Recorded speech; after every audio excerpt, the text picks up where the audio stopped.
somehow they're still pointing in the right direction. Brown covers it off down at the lead here, and there could be more drama indeed as Wood is off, and Feeney's around. Big time trouble. Oh, it's hugely cleaned up.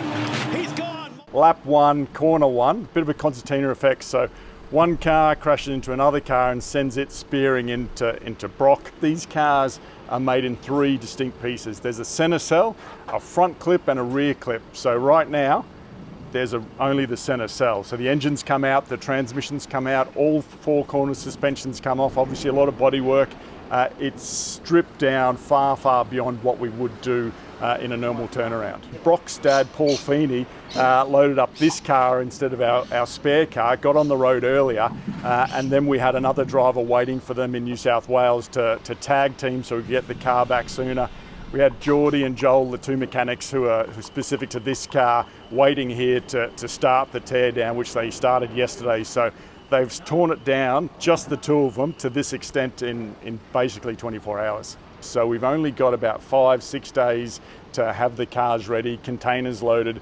That might sound like a long time. It's certainly not. It would have been tight without the damage. Now it's extra tight. As we said, the crew got stuck into it late last night. We got the car back sooner. There's a lot of effort going into this preparation ahead of New Zealand.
Go that way a bit, more gear a little bit.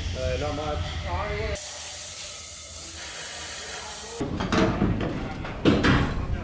The spokes. I need to go a little bit of right.